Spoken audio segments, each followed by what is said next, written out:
and welcome to the Taxcast from the Tax Justice Network. I'm Naomi Fowler. Coming up later, how tax justice is justice for people of colour. States have choices. They have a choice point, and that's to cut services and continue to cut their budgets that harm families that are in need, or raise revenue. Raise revenue on corporations, raise revenue on those that are most profitable and the wealthy. And that's a racialized choice. We'll look at the United States and how tax justice can help address systemic racism. By the way, there's no research on this that I could find on the UK context. If you know any different, please let me know. Meanwhile, in the news this month, governments around the world are still bailing out companies with few or no conditions as nations try to recover from the COVID-19 pandemic. Protesters have been risking their health to fill the streets to stop police violence against and murder of people of colour and to call for deep societal change. And at the same time, in the United States, there's a huge looting process going on since the US administration is refusing to tell citizens which 4.5 million businesses have received $500 billion worth of government bailouts. They say that what they're doing in the name of the public is confidential. That's similar in Britain, by the way, where billions have been granted in bailouts, but almost all of it's hidden from public view. Same situation in other countries too.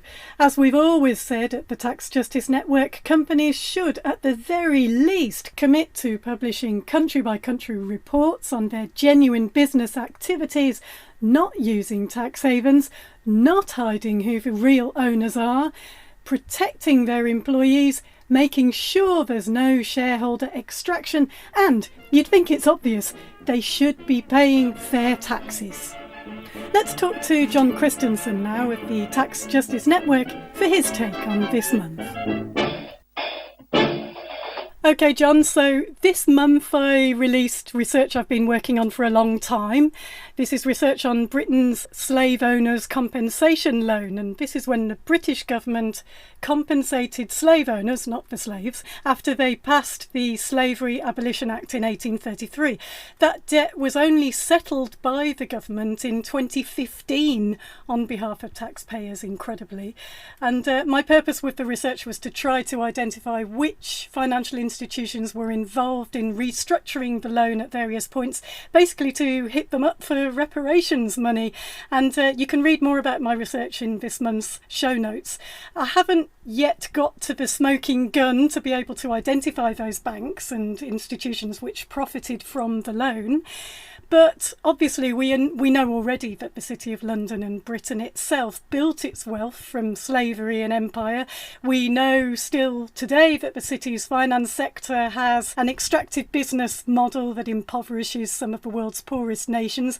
We know financial secrecy is another form of empire. At the same time I released my research, events have obviously moved very fast with the Black Lives Matter movement. We've seen statues in Britain commemorating slave traders coming down. The Bristol slave trader Edward Colston has been toppled.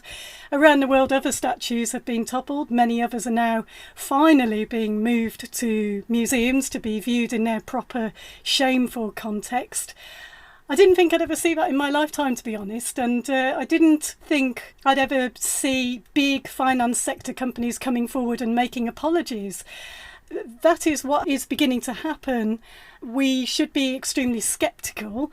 Some of these financial institutions say they're setting up what they're calling reparations funds to go some way to addressing the terrible injustices that they profited from.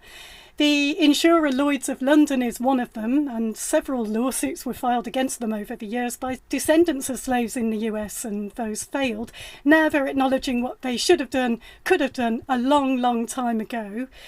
On the funds themselves, we don't have the details yet. We need to make sure, obviously, that these institutions aren't just going to heap more pain on people by making insultingly small charity donations. I mean, how do we make sure that these funds are large and they're targeted in the right place and they're ongoing? Well, first of all, thanks for your blog, which was an eye-opener. Everyone I know who has read your blog is asking the same question. How did Britain reach this situation where the public was still paying interest 180 years later on a loan taken out in 1834? And why were the slave owners being compensated for the fact that they were forced to stop running a slave economy, but the slaves themselves received no compensation whatsoever? Now, what makes this conversation even more painful is that after the Civil War, a few decades later in the United States, General Sherman issued a special order providing for the freed slaves in the southern states to be granted 40 acres of land. This land was seized from the large Confederate plantation owners. But just months later, after President Lincoln was assassinated, his successor, Andrew Jackson, who, by the way, was a full-blown racist, overturned Sherman's order and blocked the transfer of land. So no compensation from the Brits after they abolished slavery in the Caribbean, and no compensation from the Americans after the Civil War. So the end of slavery just opened up another chapter in the immiseration of black people's lives in America and elsewhere, and many companies and personal fortunes among the white communities were built on slavery and its aftermath. So yes, it's time to have a really serious discussion about reparations and why we need economic justice for black communities. Now, the first thing we need to recognise is that we actually know very little about which banks, which trading houses, which manufacturing businesses were actually involved in slavery. So we need independent audits of the banks involved, and independent historians must play a lead part in those audits, and then remedy those injustices, so it must be independent audit-led. Then there needs to be a proper negotiation on what level of reparations should be paid, and to whom, and who will be responsible for holding reparation in trust funds for the genuine benefit of the descendants of slaves. What must not happen is that banks and other companies use tokenistic reparation payments as an exercise in whitewashing, while not disclosing the full history of their involvement in slavery or in imperial plunder and pillage. It seems clear that most people in North America and Europe have really very little idea about how much of the accumulated wealth of our nations was built on the back of slavery. For example, very few people in Britain seem to recognise that the Industrial Revolution was built on the backs of slaves picking cotton in the southern states, or picking tobacco, or cutting sugar in the Caribbean region, and so on. Now, this ignorance of history has fueled a total misunderstanding of economic history, which has had consequences right up to the current day, with many people in Britain seeming to want to return to those halcyon days of the British Empire when free trade was imposed by the cannons of the Royal Navy. So it's the consequences of not knowing about history. So I think the former slaving nations, and that includes Britain and France and Spain, Portugal and the United States, now need to do some reparative history, understanding their roles in slavery and in colonialism and in imperialism, and how they looted and pillaged the wealth of other countries, especially in the global south. And I'd like to see some of those reparation payments put towards creating proper museums of slavery, colonialism and imperialism, so that these aspects of our past are properly explained without the usual whitewash. How about using the palatial offices currently occupied by the Foreign and Commonwealth Office in London, which was originally built in the 19th century as the India Office? How about turning those offices into the British Museum of Slavery, Colonialism and Imperialism? It would be an ideal location to teach children and adults, of course, about this massively important part of our collective history. And another final thought, for anyone who thinks the looting and the pillage stopped at the end of empire, they need to think again. As the old empire died, particularly in Britain, a new financial empire emerged around the city of London, with a vast spider's web of tax havens spreading from Hong Kong and Singapore through Mauritius, the Seychelles, Cyprus, Channel Islands, Gibraltar, Cayman, British Virgin Islands and others. And these tax havens allowed the looting and the pillage of the countries of the global south to continue, just in a different guise. So let's hear no more about the looting being a thing of the past. It isn't, and reparations must also be paid for the more recent plundering. Yes, and it's obvious that reparations are part of an essential transformation. We need to see significant wealth transfers. And there's also been some work on how a reparations tax on big financial sectors might look in that respect, a kind of financial transactions tax to help get that flow of money, that wealth transfer back to the right places on an ongoing basis. Keval Baradia has done some work on a super tax on the $8 trillion a day financial markets, and you can find those details in the show notes. But how can we think about combining tax justice and reparations? You know, there are many good reasons for imposing a financial transactions tax, especially since so much of the trading that happens daily on financial markets is more about extracting wealth than creating wealth. So I'm all in favour of a Tobin-type tax, and I think I'd go further in the case of paying for reparations. I also think at this moment of pandemic, which is really harming poorer countries worst, this is a moment to use some of the money coming from a financial transaction tax to support poorer countries. Inequality has risen to extraordinary levels over the past 40 years, largely because neoliberalism has played this shocking role in increasing inequality, because so much of the agenda was about cutting taxes on wealth and on profits and deregulating markets, especially labour markets. So wealth has become much more concentrated in the hands of billionaires than ever before, and billionaires have seen their wealth increase tenfold. The legacy of centuries of institutionalised racism is that a wealth chasm has been created between black and white communities.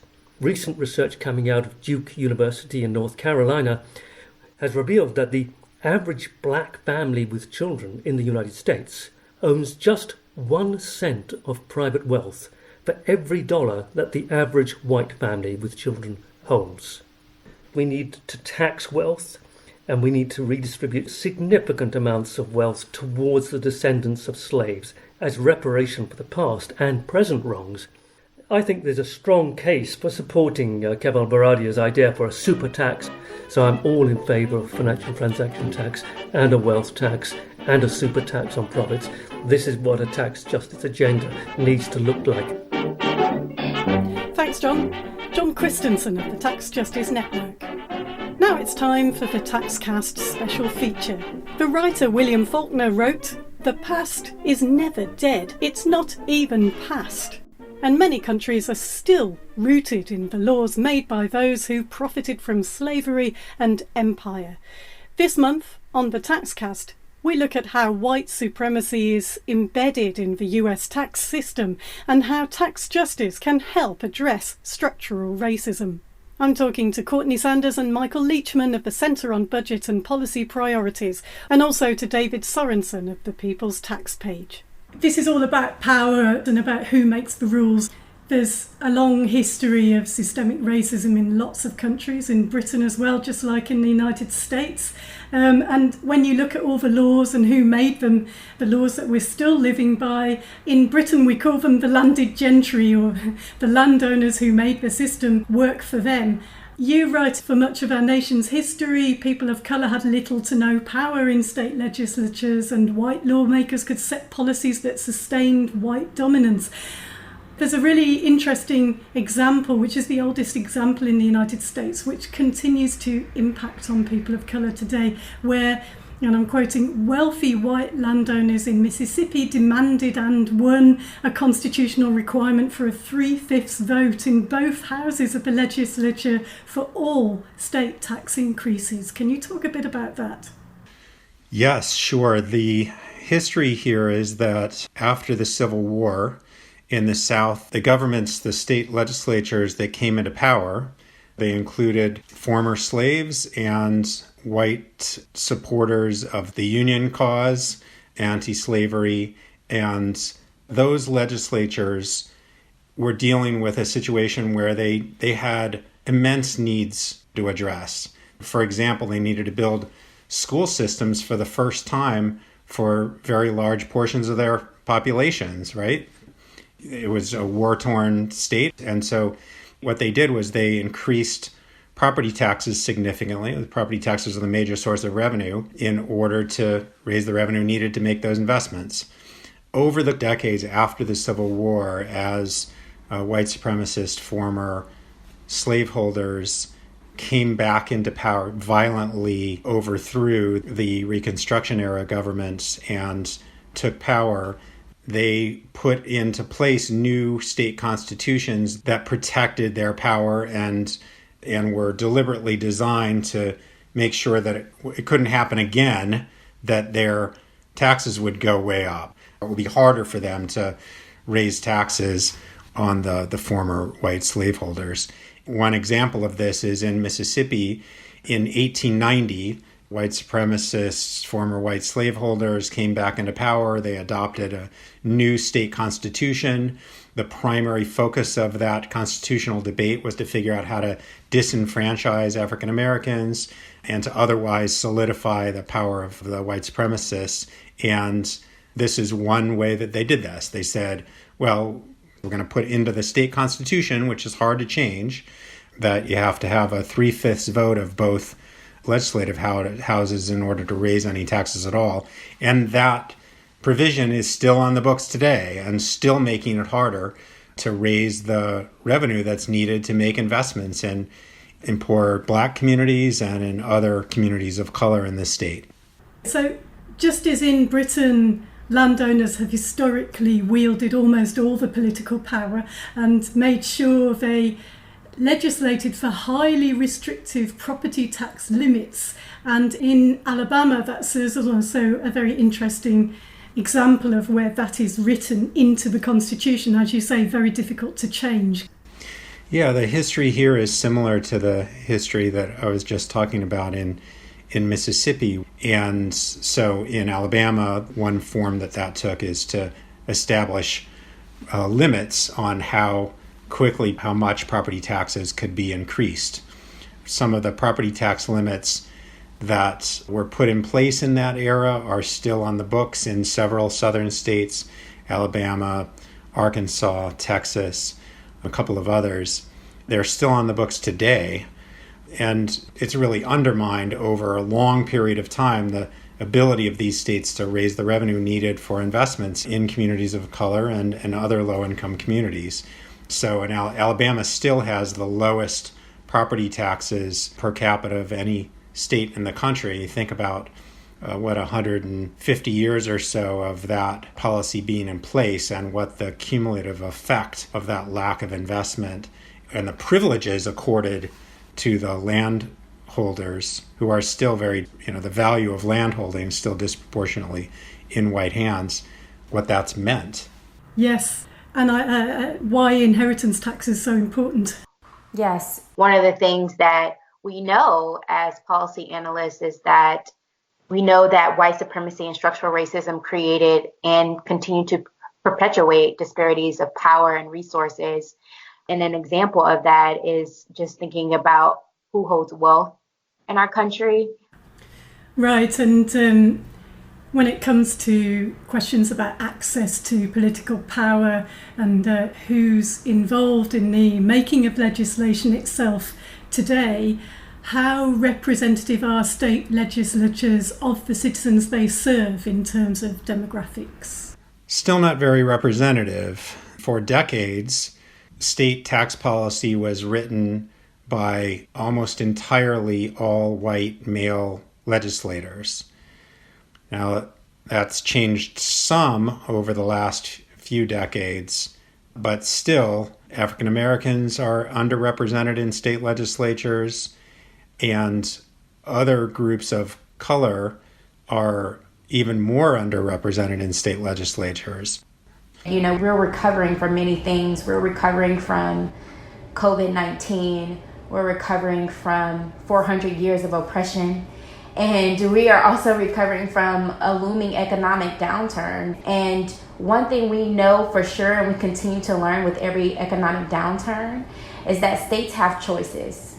They have a choice point, and that's to cut services and continue to cut their budgets that harm families that are in need, or raise revenue on corporations, raise revenue on those that are most profitable and the wealthy. And that's a racialized choice. Given the country's history and ongoing biases, Yes, I'm particularly interested about some of the really outrageous spends by some states in the United States on incentives for, wealthy companies, large companies to set up in their states. And, we've seen the competition for the Amazon headquarters where states were outbidding other states.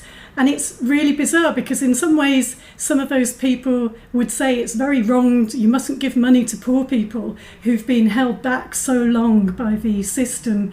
But they've got no problem with subsidising wealthy corporations, and there shouldn't be offering tax breaks and economic development incentives for profitable corporations who should be profit-making without those subsidies. I believe that economic development incentives are costing states about $45 billion a year.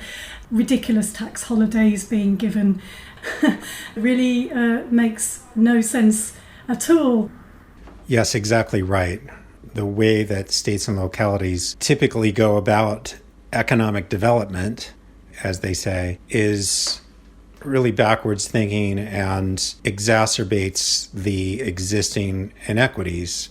It's a really upside down way of thinking about how do you grow the economy. You just gave away a huge sum of money that you could invest in your community and grow the economy, grow jobs, grow quality of life using the resources that you have at your disposal. It's a much more sustainable and equitable way to go about it. Yes, investing in people instead of paying sweeteners to big corporations.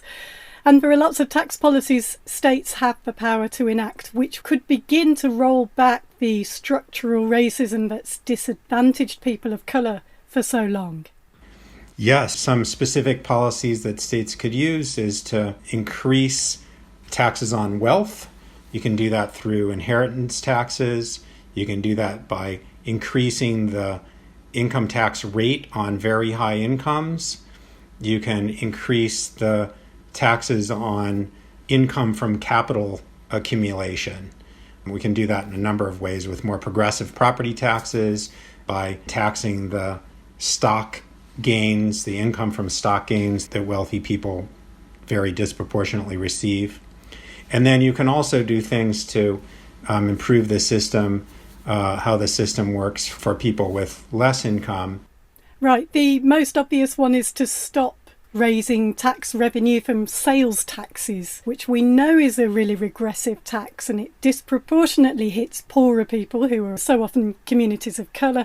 And then there's an urgent need to reform some of the things not really thought of as taxes, but they are levies, very unfair levies. Health insurance is one good example in the States.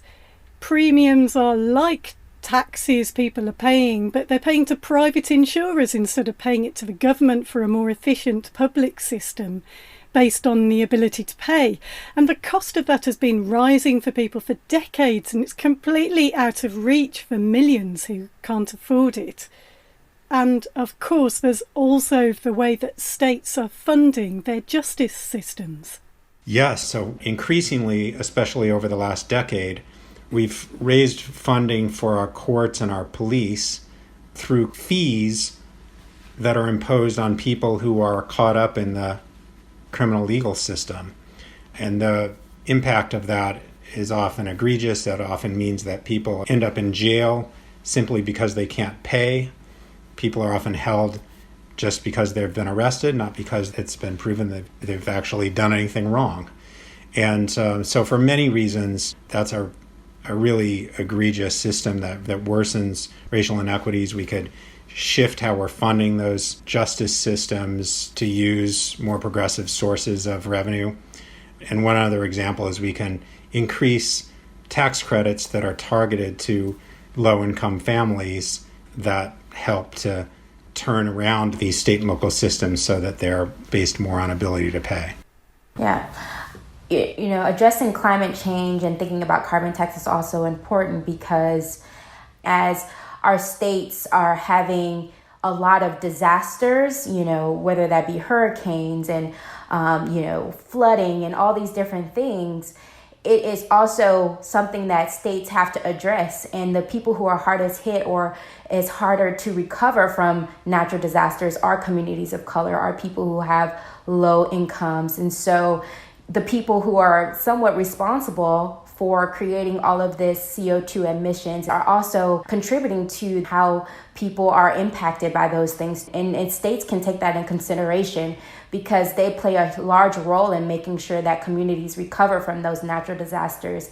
And budgeting for that is so important. And so if we take incentives away from corporations and really think about the taxes that we're putting on things like carbon tax, it can make a huge difference in communities, especially those on the coastal levels of the U.S.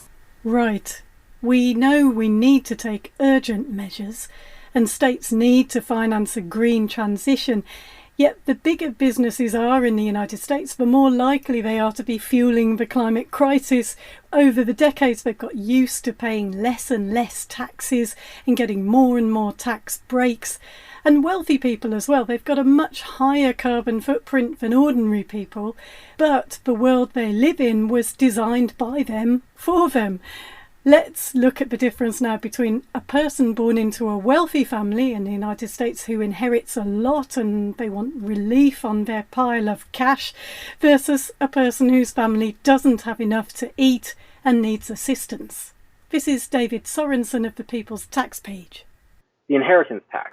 This is the tax that once you hit $11 million, the government takes 40% of it when you pass it on, when you die. But the difference in the way the government treats this and lower programs are stark when you look at the fact that this tax is, in addition to obviously being easy to avoid, this tax is adjusted to inflation. So every year that $11 million increases.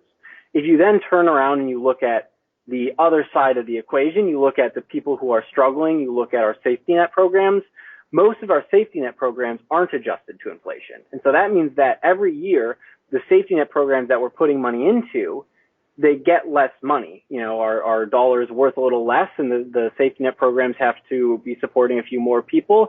And you combine that, and these safety net programs are devalued over time.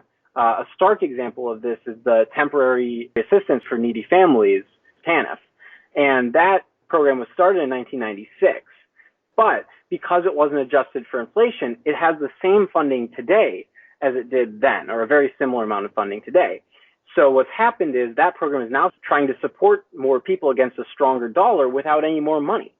And so that's, one stark example of how we sort of treat the high end differently in raising revenue. We give them breaks compared to how we treat the low end in spending our revenue. We like to, keep it pretty close to the chest. And when the COVID-19 crisis hit, the US government made things worse as well by giving corporates all sorts of cash and also by giving the ultra-wealthy another $176 billion when the pandemic hit through what's called the CARES Act. So they looked after the wrong people again. Yeah, absolutely. So when the American government wrote the CARES Act, they first decided they were going to spend $2 billion on it, something like that. And within that $2 billion, one of the things they decided was that they were going to create a tax break for ultra-wealthy real estate investors. And what it allowed them to do was it allowed them to go back 3 years and write their losses off from those years. And that was added up to be about $176 billion. The real kicker to this is that the only way you had those losses in the first place was if you were earning more than $500,000 a year, which meant that you were really rich. So in the CARES Act, they wrote in this provision for real estate investors to give them a massive tax break. It would amount to millions and millions of dollars for individuals. At the same time, they weren't really funding those safety net programs that I was just talking about. Right. With the COVID-19 pandemic, how bad is the situation for states at the moment? I mean, the hit on state budgets looks like it's going to be the biggest on record. And you point out, Michael and Courtney, that states really should avoid the mistakes they made in responding to the recession, to avoid making a bad situation worse. Yeah, the budget shortfalls that states face in this downturn are unlike anything that we've seen at least since the Great Depression, 90 years ago or so. States depend on income and sales taxes for 70% of their revenue, and both of those revenue sources have fallen off the table because so many businesses are closed and so many people have been laid off. At the same time, their costs are increasing because more people need public assistance, because they need to do a whole variety of things to fight the virus. And the combination of those things has really created an extraordinary fiscal crisis for states. We estimate that the shortfalls that states will face in the coming fiscal year will be much worse than anything they faced during the Great Recession, what we call the Great Recession 10 years ago, which at the time was record-breaking and historic. We live in truly unprecedented times. Actually, in April alone, states and localities furloughed or laid off nearly 1 million workers, a number that eclipses such losses following the Great Recession. Yes, and states need to be monitoring much better their policies in relation to marginalised communities through things like a special commission or task force to review their COVID-19 responses.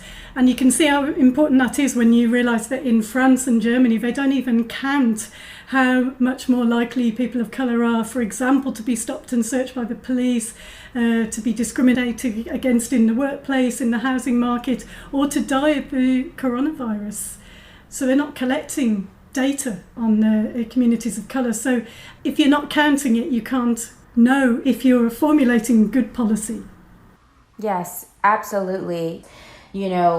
Disproportionately, Black counties have 5 times, and disproportionately Hispanic counties have 3 times as many confirmed COVID cases per capita as disproportionately compared to white counties, according to some recent analysis. And in early state and local data, it also showed that Black and Hispanic people were dying of complications from COVID-19 at much higher rates. And so it's important for states to think about the state health departments and how they are tracking the data in ways that follow best practices and are comparable across jurisdictions, so that we can understand the crisis impact across race and ethnicity and other identities.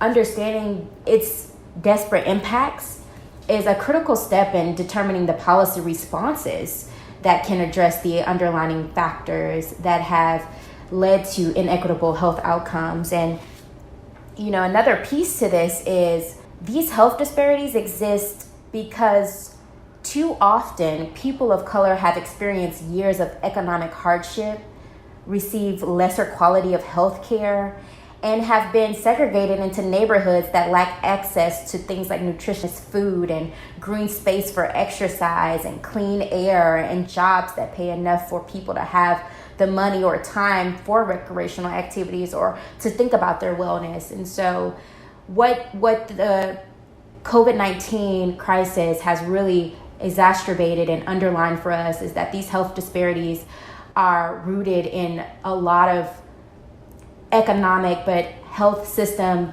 racism and discrimination and bias, and we need to track these numbers. We need to make a case for people to track, by identities, so that we can really show what's happening and who's really being impacted. You've been listening to the Taxcast. Thanks for joining us. You can see the reports on tax and racial equity from Courtney Sanders and Michael Leachman of the Centre on Budget and Policy Priorities on www.cbpp.org.